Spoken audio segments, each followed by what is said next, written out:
Eh. So I'm writing a bit of a book, just a devotional, the basic tenets of Christianity.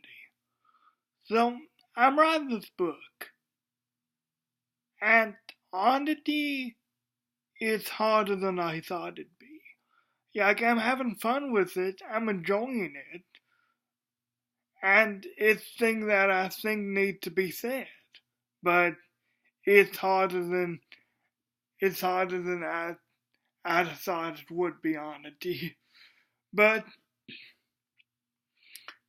you know what God teaching me through this thing, and I haven't been writing it for a while or anything, just a week or two.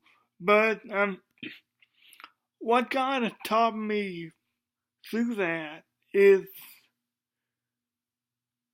we can't do anything. We can't really do anything of eternal value without Him.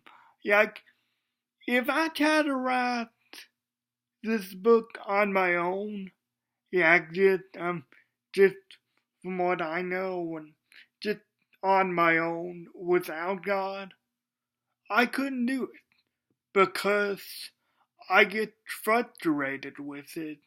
I get frustrated at the fact that it's not as easy as I thought it would be. That it's just not as natural as I thought it would be. But that goes for everything in life too.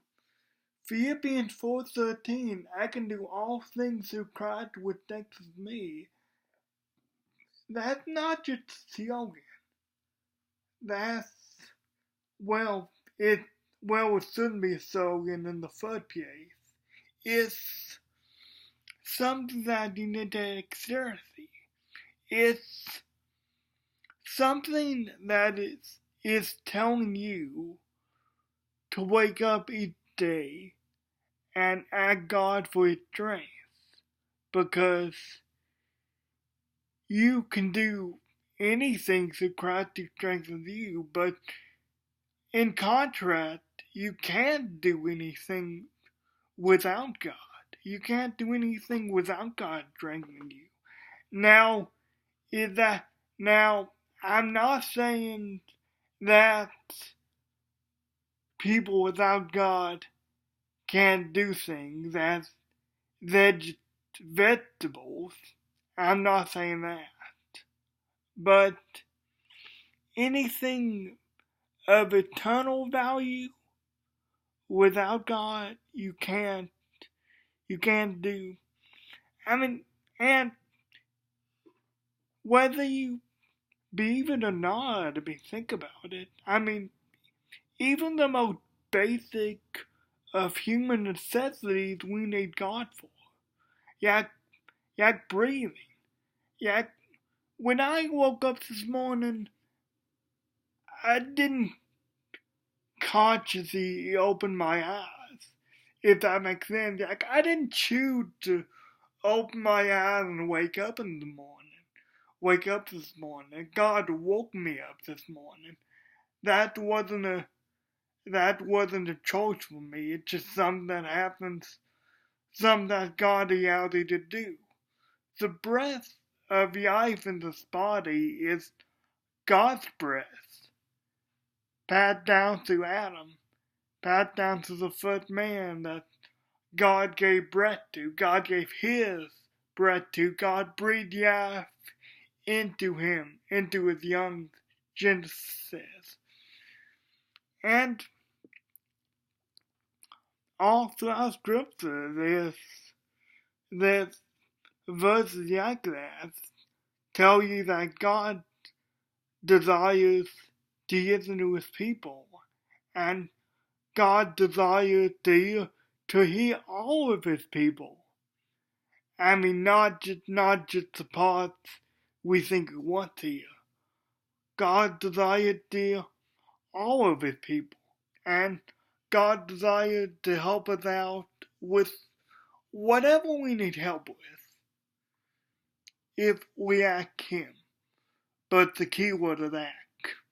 And that, and what's funny is I was actually going to talk about this anyway, but what's funny is this actually is a subheading of my book. You can, but that's okay.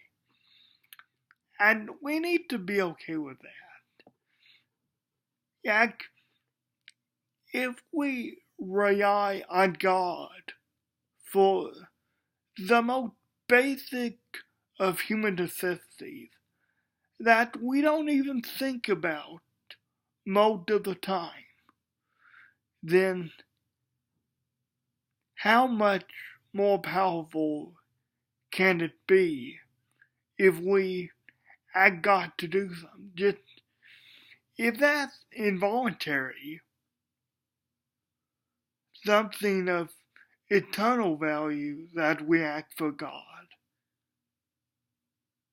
think about how powerful that'd be. And I know we live in a prideful society. I know I've been guilty of that a time or two too. I don't really act when I can't do things on my own. I don't sometimes there are then the fact that I need help, and that's natural. It's unfortunate, but it is a tad natural to be prideful. But we're being prideful and we're boasting in the wrong thing.